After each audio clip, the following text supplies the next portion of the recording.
Obrigado, Sr. Presidente, senhoras e senhores deputados. Naturalmente agradecer ao engenheiro Mário Guedes todos os esclarecimentos e contributos que nos tem dado.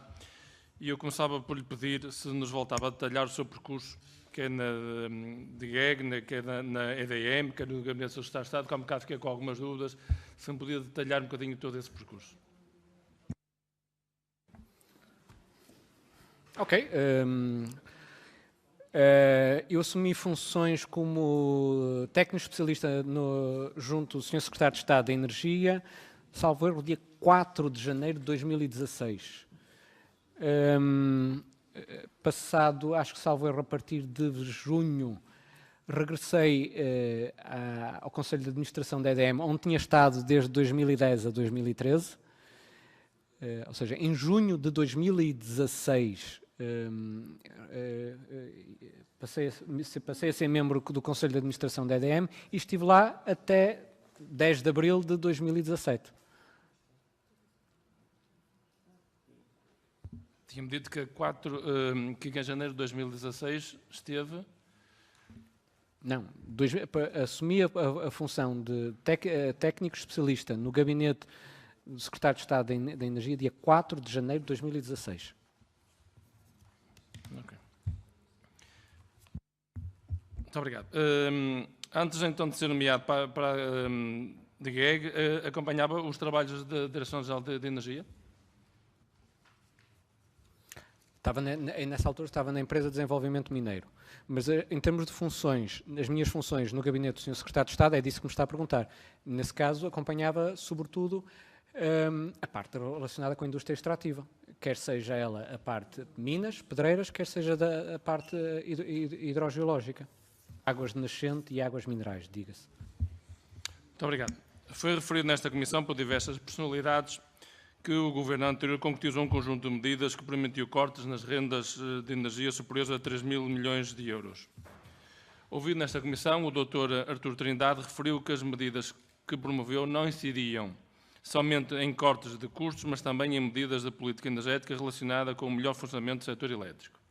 Uma dessas medidas foi a alteração da Lei de Base do setor através do Decreto-Lei 29 de 2006 e 172 de 2006 e foi criada também a possibilidade de existir a produção de energia renovável sem tarifas feed-in, ou seja, em regime de mercado através do Decreto-Lei 215b de 2012. Até essa data não havia enquadramento para licenciar potência renovável sem apoio do Estado. Esta foi uma alteração estruturante muito importante para os desenvolvimento do setor, designadamente no que se refere à produção de energia fotovoltaica sem subsídios. Pergunto-lhe se, na sua opinião, estas medidas foram realmente importantes e positivas para o desenvolvimento do setor. De todas estas medidas, quais terão sido as mais importantes e positivas para o desenvolvimento do setor? Basicamente, eu acho que a medida que é absolutamente estruturante e sem fazer em termos de impactos financeiros, eu gosto de olhar para aquelas estruturais. E claramente essa estrutural, a possibilidade de se fazer licenciamento dos centros eletroprodutores sem necessidade de tarifa feed-in, acho que os resultados estão à mostra. Acho que foi uma medida muito importante e que... Então, foi um sucesso, então, importante para o país. Durante o tempo em que foi Diretor-Geral de Energia e Geologia, foram licenciadas várias centrais fotovoltaicas sem quaisquer subsídios. A esse respeito, gostaria que me respondesse às seguintes questões. Quantas centrais fotovoltaicas foram licenciadas enquanto Diretor-Geral de Energia? Quantos megawatts estavam licenciados quando terminou as suas funções? E qual é o valor do investimento projetado para estas centrais? Faz-me perguntas com muitos detalhes. Não, com muitos detalhes, mas sem lhe conseguir responder ao detalhe, consigo-lhe responder de grosso modo. O licenciamento, existem dois níveis de licenciamento. Os centros eletroprodutores com mais de 10 megawatts são licenciados diretamente a responsabilidade do membro do Governo. Abaixo de 10 megawatts, essa é a responsabilidade, a competência cai sobre o diretor-geral. Houve vários licenciamentos e havia já processos que estavam a ocorrer quando eu cheguei à Direção-Geral e alguns já realizados. Não lhe consigo precisar de momento quantos, mas mas se pegar aqui naquele mapa, facilmente, fazendo as contas, retirando 2, 3 anos a estes processos, vamos chegar facilmente. Já havia muitos, aliás, começaram, acho que em 2015 entraram alguns, e depois 2016, 2017 e 2018, mas sobretudo 2017, onde entra muitos que deram depois a origem a este licenciamento. Em termos de investimento, o investimento vai variando, que é outra das novidades que o setor tem tido, ou que vai ter. Quando cheguei lá, não lhe consigo dizer qual era o valor que estava licenciado. Consigo lhe dizer o valor que estava licenciado quando saí, que é este 1,173 megawatts. Há depois outros regimes de licenciamento, designadamente, e alguns muito interessantes, designadamente ao nível do autoconsumo. Nós, por exemplo, quem costuma ir ao Porto passa e vai pela A17, passa pela fábrica da Ria Blades, e passei lá este fim de semana, já está uma central, uma turbina eólica que está ao nível do regime de autoconsumo, ou seja, não entra neste regime normal. Ou seja, existem outros modelos. Por isso, esse valor tem muitos detalhes, e depois estes valores às vezes podem não bater certo. Um pode ser a potência instalada, outro a potência de ligação. É só para dizer que existe sempre aqui algumas nuances. Mas eu vou-lhe dizer que e aí foi o mercado que respondeu, foi quando o mercado respondeu, e em 2017 foi quando entrou, sobretudo, começaram a entrar mesmo muitos pedidos de licenciamento. O valor do investimento. Essa era a novidade que eu queria referir. Inicialmente, quando se falava em 2015, a referência era 1 milhão de euros por megawatt. Atualmente já não temos isto. E tenho falado com alguns promotores, inclusive houve um que comentou 400 mil euros o megawatt. Ou seja, isto explica a evolução do mercado. Ou seja, o custo de investimento tem caído brutalmente. Há de continuar a cair e há de bater num patamar. E esta é precisamente a questão fundamental que tudo isto implica, imediatamente, sempre com a capacidade de serem competitiva, deste tipo de energias, competir no mercado livre. Sem tarifa feed-in. E eu acho que esta é das grandes novidades que nós tivemos nos últimos 4, 5 anos. É precisamente a possibilidade de termos energia renovável, que é capaz de competir no mercado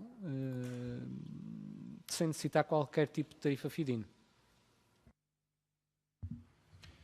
Muito obrigado. Recebeu alguma instrução por parte do Sr. Secretário de Estado de Seguros Sanches relacionada com a estratégia de descarbonização da economia no que ao setor eletroprodutor diz respeito? Instrução direta? Não recebi. Acho que nem sequer tinha que receber, porque isto advém para já, a Direção-Geral não tem propriamente... No setor elétrico, basicamente, as grandes centrais são responsáveis, ou seja, das ditas da era da carbonização, são grandes. Naturalmente, para já, a Direção-Geral não tem qualquer nível de competência ao nível do licenciamento destas, por isso não tinha que receber. Ainda sobre as licenças que referiu há pouco, foram atribuídos ao abrigo do Decreto-Lei de 215/B de 2012, legislação elaborada pelo anterior Governo, certo? Sim, certo, correto. Foi referido ontem nesta Comissão pela doutora Margarida Rosa, Presidente da Autoridade da Concorrência, que não é boa prática estabelecer contratos de aquisição de energia pelo Estado por prazos muito longos. Ao longo dos trabalhos desta Comissão tem ficado a ideia de que sempre que o Estado leiloa ou atribui tarifas garantidas pelo Estado, por vezes muito longos, gera uma percepção fundamentada ou não de que foram atribuídas rendas excessivas. Esta percepção assenta normalmente na comparação entre os valores pagos aos produtores, tarifas fixas, com o valor de mercado a cada momento. Recentemente, diversos promotores, como por exemplo a Galp, vieram a público afirmar que não são necessárias tarifas garantidas pelo Estado que possam realizar os seus investimentos em centrais solares fotovoltaicas, como acabou de referir. Pergunto-lhe se não será um desperdício de recursos ser o Estado a apoiar aquilo que os privados já fariam de qualquer forma?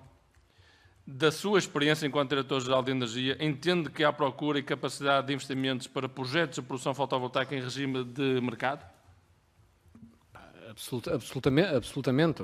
Acho que os valores que nós temos ali dos pedidos de licenciamento que existem junto à Direção-Geral explicam isso claramente. O futuro, e o futuro não é só em Portugal e em Espanha, e o há bocado referi, eles têm, a manifestação de interesse são 40 mil megawatts, sem tarifa. Perante esta situação, perante esta vontade, perante a disponibilidade do mercado, designadamente ao nível de investidores, dos grandes fundos de investimento de infraestrutura, disponibilidade para investir neste setor, parece-me dessa parte estará assegurado. Ao nível de tarifas feed-in, já existe essa disponibilidade por parte dos investidores de irem a mercado. Não vejo, primeiro, acima de tudo, porque há aqui a questão fundamental que a Galp referiu isso, o professor Sada Costa também referiu isso várias vezes, a dizer que a energia renovável já é competitiva e não precisa de tarifas de feed-in. Ele referiu isto várias vezes. Por isso não vejo claramente que seja por aí o caminho. O Estado, perante este caso, o Estado não tem necessidade nenhuma de correr um risco, de saber de correr o risco de qual é a cotação da energia daqui a 10, 15 anos. Porque se há privados que têm capacidade e são disponíveis para fazer isso, fazendo os ditos PPA, os contratos de aquisição de energia. Mas isto é o que tem sido feito nos últimos anos. Não vejo que haja, nem antevejo que haja grande mudança a este nível. Muito obrigado. Continuar a reforçar aquilo que foi a boa medida tomada anteriormente. Gostaria de saber a sua opinião sobre as recomendações da Presidente da Autoridade da Concorrência. Sobre o prazo, não é, que lhe falei, gostaria de saber a sua opinião sobre as recomendações da Presidente da Autoridade da Concorrência, que não tem aqui. Sobre o prazo dos contratos. Subscrevo, mas isso tem a ver precisamente com aquilo que eu já estava a dizer, que eu já tinha referido anteriormente. O setor da energia elétrica vai sofrer, se nos últimos anos sofreu estas mudanças, nos próximos ainda vão ser mais. Nós vamos ter a energia fotovoltaica, o mercado vai alterar completamente. E vamos ter, como eu estava a dizer, aquilo que nós estamos habituados a ter ao longo do dia, que temos a energia, a cotação, no mercado spot, a cotação da energia elétrica, o valor máximo, que é normalmente, digamos que é a volta do meio-dia, não, vai ser a altura em que a energia vai estar mais barata. Se pensarmos que temos 20 gigawatts em Espanha a produzir todos a esta altura, mesmo que em Portugal sejam só 2 gigawatts, isto é uma consequência. A par de meio disto tudo vai surgir aqui uma outra coisa, essa aí tenho mais algumas dúvidas em relação, não à sua concretização, mas ao prazo temporal, que é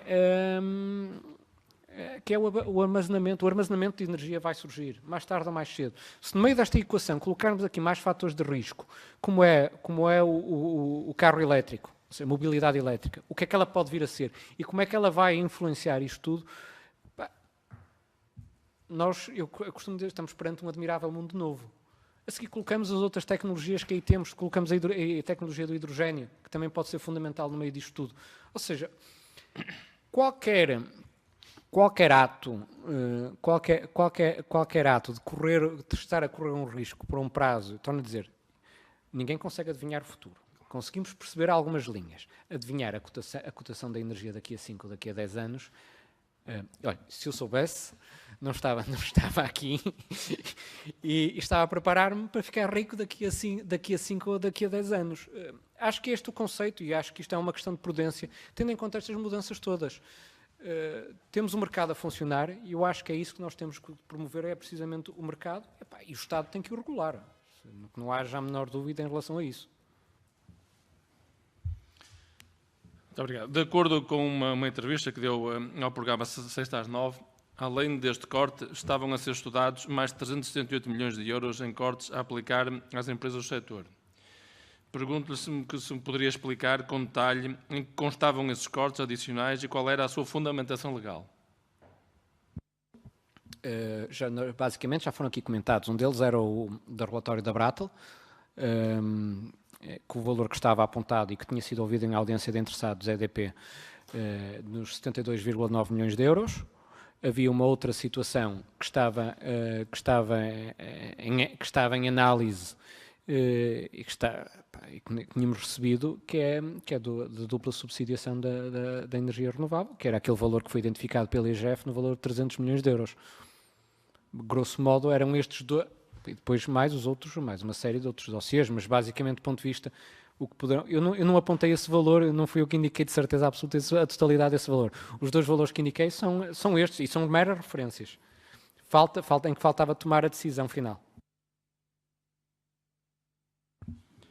Como já referiu, durante o seu mandato foram licenciados mais de 1000 megawatts de potência fotovoltaica sem necessidade de tarifas feed-in.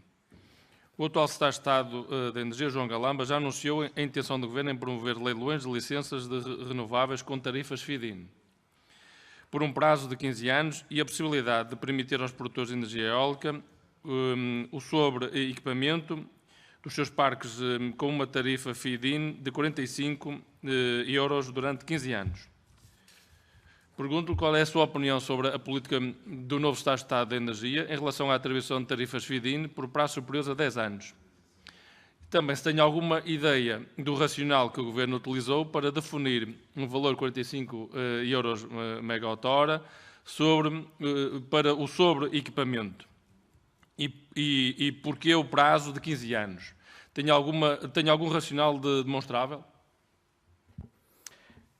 Em relação à primeira questão, em relação à questão do mandato, do licenciamento, não foi do meu mandato, foi no mandato do Dr. Jorge Seguro Sanches, que foi feito este licenciamento, não foi no meu mandato.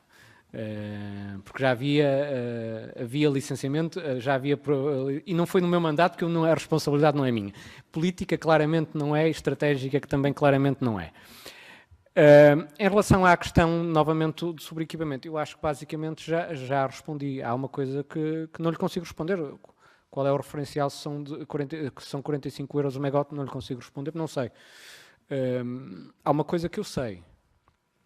É que, atualmente, a maior parte dos PPAs que estão a ser realizados na Península Ibérica para energia fotovoltaica, e são contratos a 10 anos. Os PPAs estão a ser feitos a 10 anos, com privados, entre privados, períodos de 10 anos, são na casa dos 40 euros megawatt. Sei que também os... Deixa-me continuar. E sei também que, do ponto de vista do LCOE, o Levelized Cost of Energy, o custo justo da energia, atualmente, que é calculado, que é o primeiro parâmetro que um promotor faz, atualmente a da energia fotovoltaica anda na casa dos 30 euros. Em relação à energia eólica, um bocadinho mais, andará na casa dos 35 euros. Isto atualmente, sabendo que no futuro isto vai evoluir. Estes valores têm tendência a baixar. Não me respondeu qual era a sua opinião sobre a nova política que o Governo tem relativamente a esta matéria. Não lhe sei dizer se há política nova. Eu leio o programa... O programa do Governo é absolutamente claro em relação a isto. O programa do Governo é claro em relação a isto e diz claramente promover corro o risco de não citar completamente, promover o licenciamento de energias renováveis sem tarifas feed-in. Isto é o programa do Governo.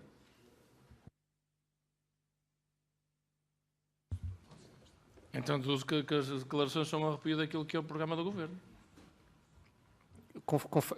Confesso que não consigo comentar as declarações porque elas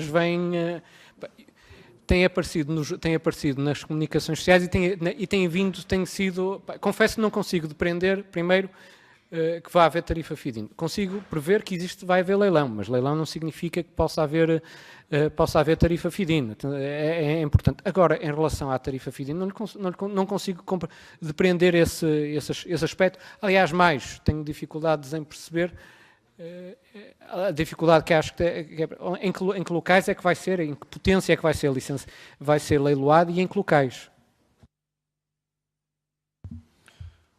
Muito obrigado. Na sua opinião, poderão estar a ser criadas novas rendas excessivas durante os trabalhos desta Comissão?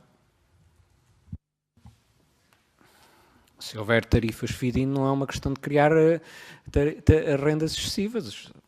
Novamente, dependendo de algumas situações, torno a dizer, há tecnologias onde faz sentido que haja uma tarifa feed-in. Biomassa faz sentido que haja uma tarifa feed-in, por diversos motivos.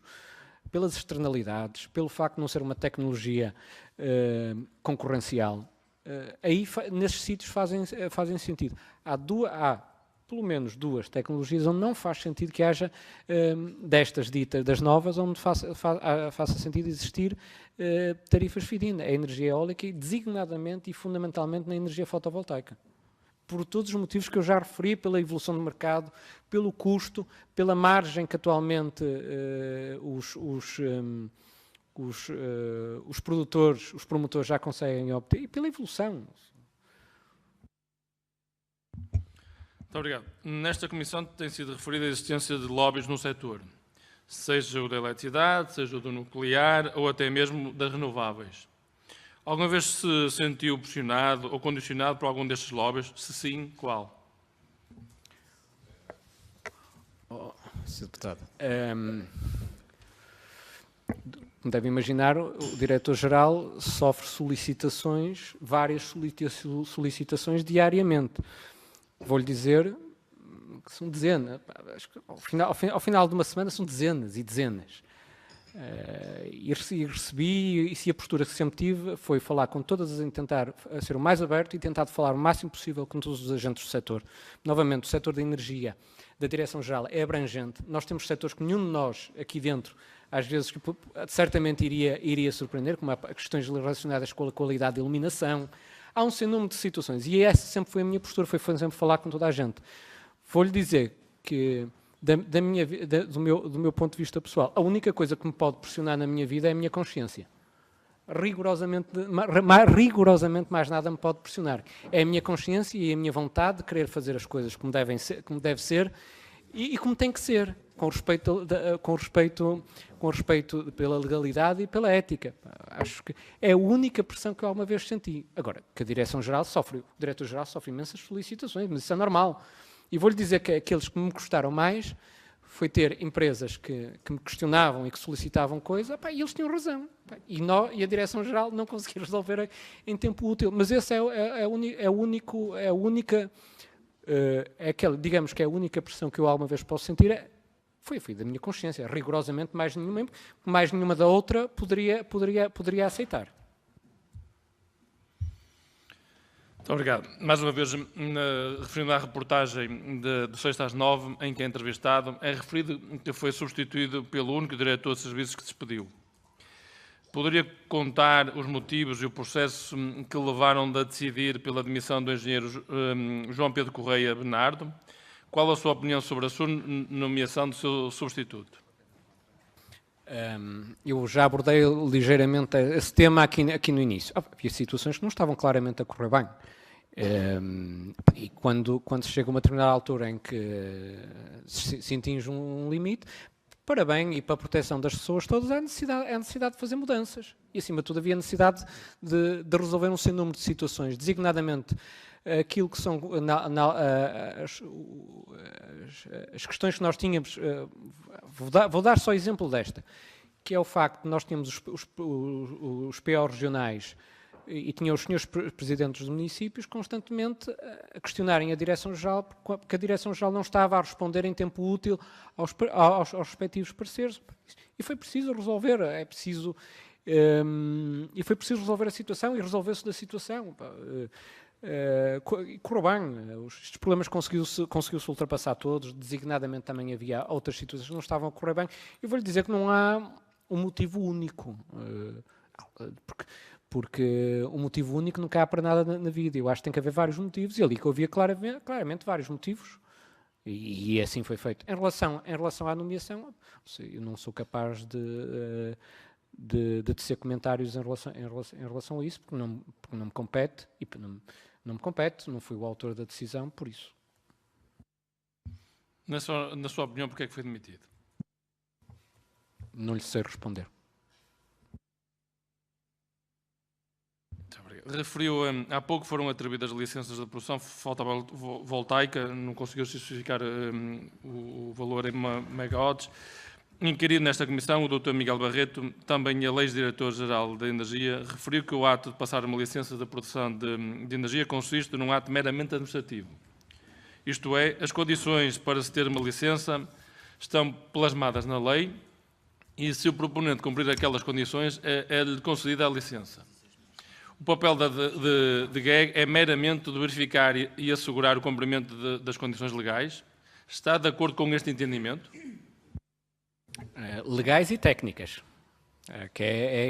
essa é uma componente importante. A Direção-Geral em todo o processo, mas isto, estamos a falar aqui dos centros eletroprodutores, podemos ir a um sem número de outras situações de licenciamento que a Direção-Geral faz. Tem a componente legal, que é da instrução do processo, digamos, tem que recolher, que a empresa tem que recolher, e é assim que tem que ser, atenção, e é assim que tem que ser, porque o licenciamento tem que estar plasmado na lei. E é assim que ocorre, e a Direção-Geral, depois há determinadas situações do ponto de vista mais técnico, em que aí a Direção-Geral também tem que fazer a respectiva análise, e aí já são questões, digamos, menores, ligadas sobretudo à parte eletrotécnica, que tem que ser analisado, mas é assim que funciona. O artigo 33º-F do Decreto-Lei 215/B de 2012 lixa os critérios gerais da atribuição de licença de produção, fazendo o seu número 1 depender essa atribuição à observância de vários requisitos, em particular o da linha I, as características específicas do requerente, nomeadamente a sua capacidade técnica, económica e financeira. A esse respeito, gostaria de colocar as seguintes questões relacionadas com o processo de licenciamento no tempo em que era Diretor-Geral de Energia. Como avaliou a DGEG a capacidade técnica, económica e financeira dos requerentes? Da mesma forma que em todos os processos de licenciamentos os faz. Eu, de momento, não lhe consigo dar a resposta concreta, mas se me der meia dúzia de minutos, posso ver aqui no computador e consigo-lhe listar os aspectos todos. E esses são os que estão definidos na legislação. Não tenho grandes dúvidas. E na prática, e aliás na prática, que esta é abrangente a todos os processos de licenciamento. Depois podes fazer chegar à Comissão, se a favor. Poderia a DGEG atribuir licenças de produção para projetos de dezenas de milhares de euros a empresas com capital social de apenas €1? Nesse caso, não.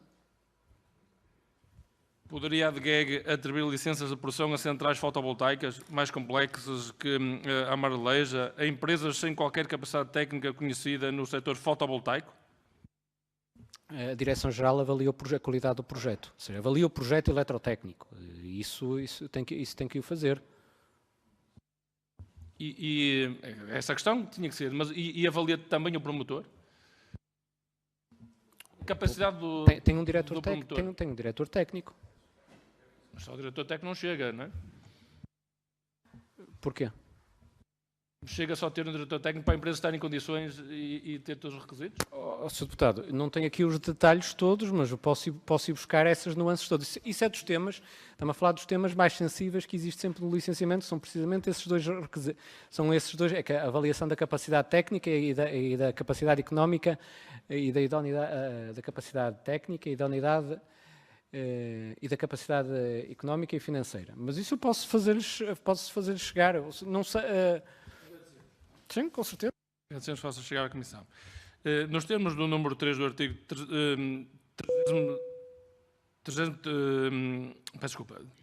333-P do Decreto-Lei 215/B de 2012, a DGEG deveria exigir aos promotores das centrais fotovoltaicas uma caução idónea, autónoma, irrevogável, pagável à primeira solicitação pelo valor correspondente a 2% do montante do investimento previsto.